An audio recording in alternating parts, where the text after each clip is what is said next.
The world applauds your strength, how well you hold yourself together, how little you complain, how much you carry quietly. But behind your eyes, there's a war no one sees. And it's not about being strong, it's about being seen. You've mastered the art of appearing fine while unraveling inside.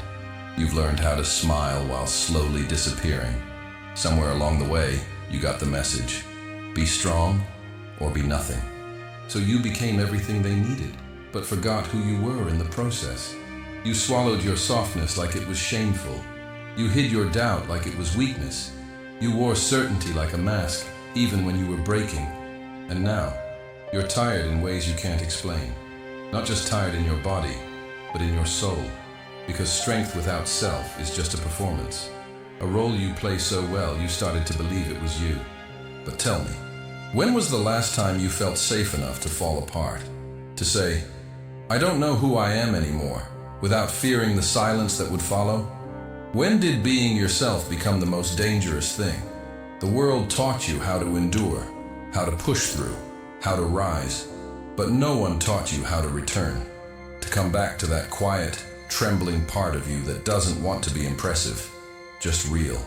And maybe that's where your healing begins, not in becoming stronger, but in becoming true. So before we move forward, take a breath, a slow, honest breath. Not to be stronger, not to be better, just to be here. Because what if this ache inside you isn't a flaw to fix, but a voice? And what if it's whispering, soft but steady? This is not the end of you. This is the beginning of who you really are.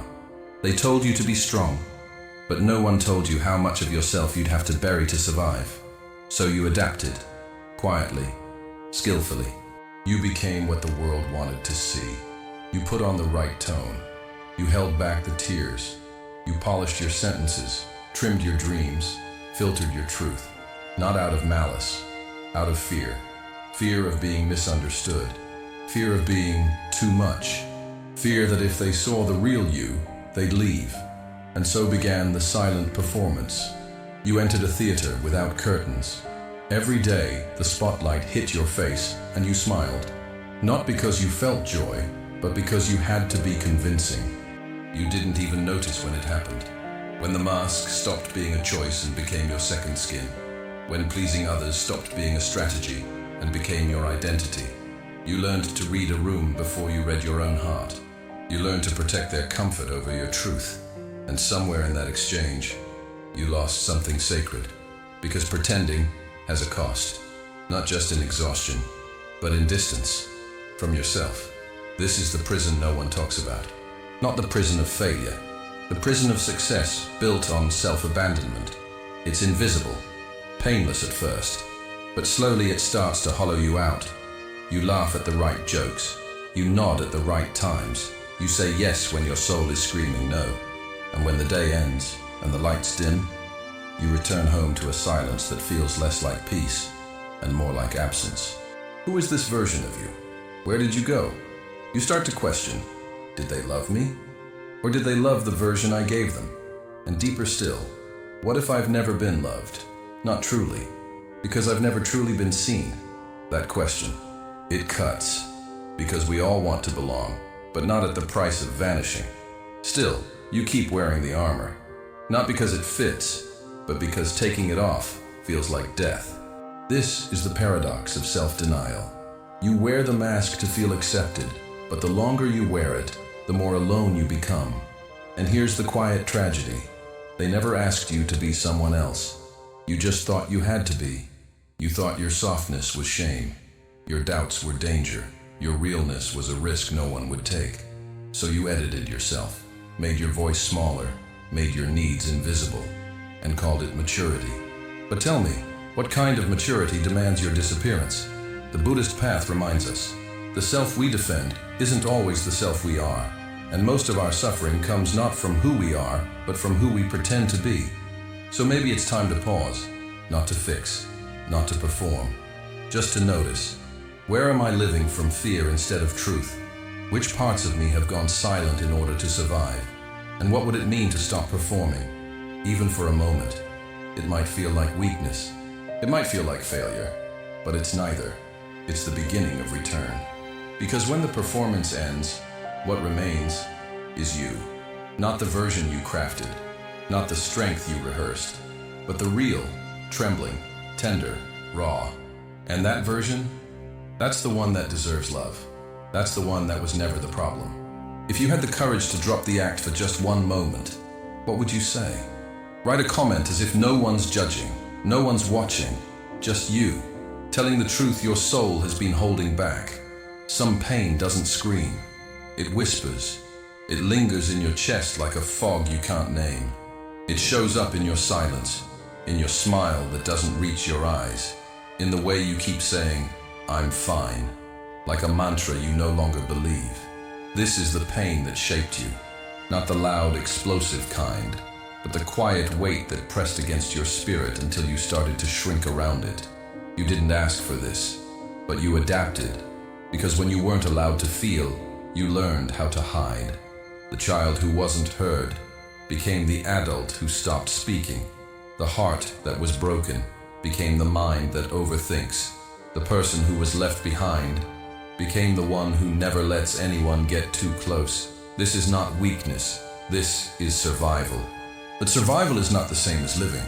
And deep down, you know that. You know that the strength they praise in you was carved from the wounds they never saw.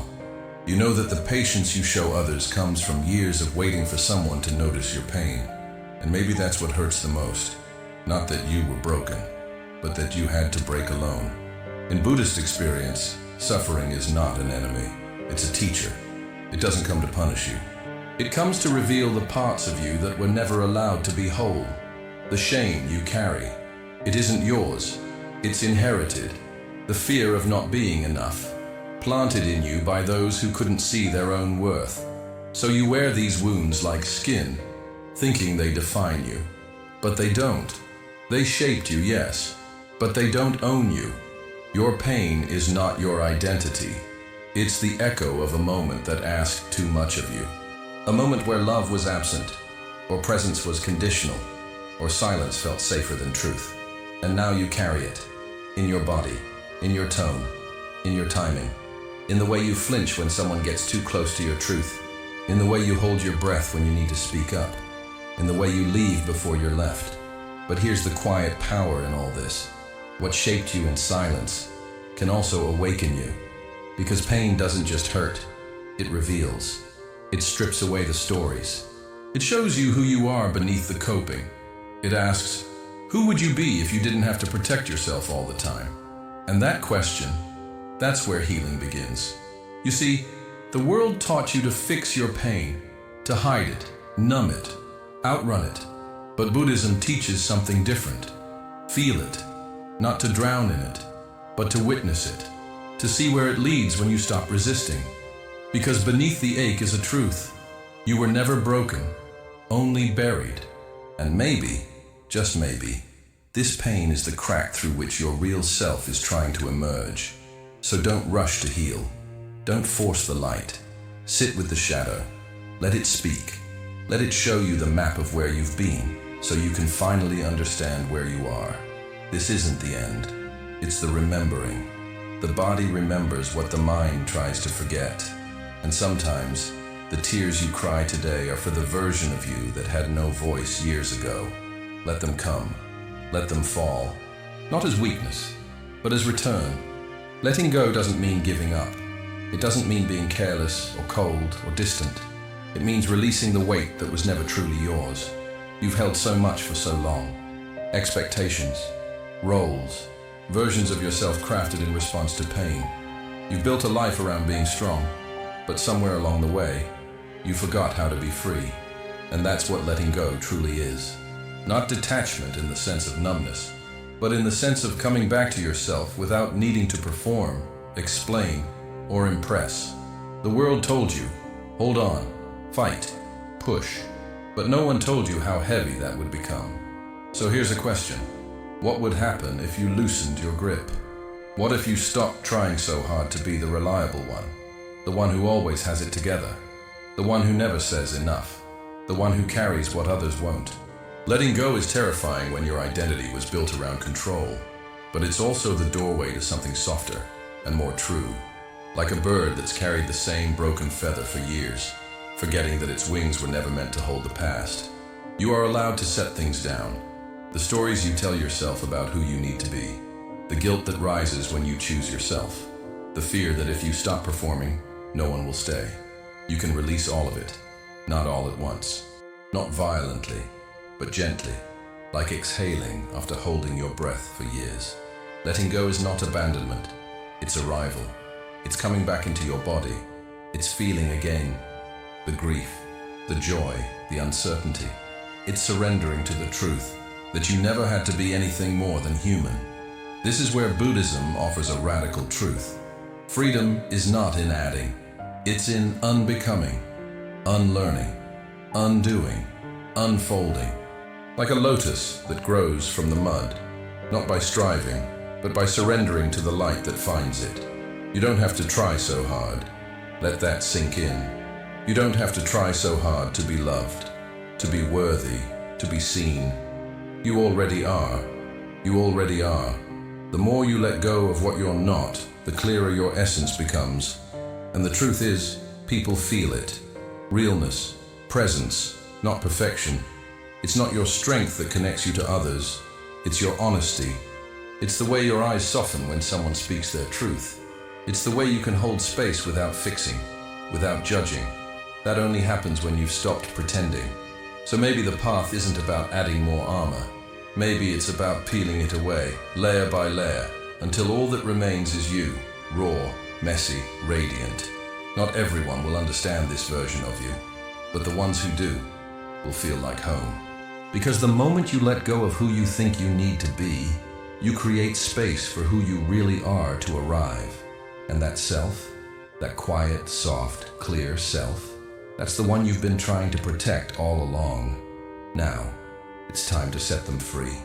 There comes a moment when the fight no longer makes sense, when pushing harder, smiling wider, holding longer, only leads you further from yourself. And in that moment, there is a silence. Not the silence of defeat, but the silence of truth arriving.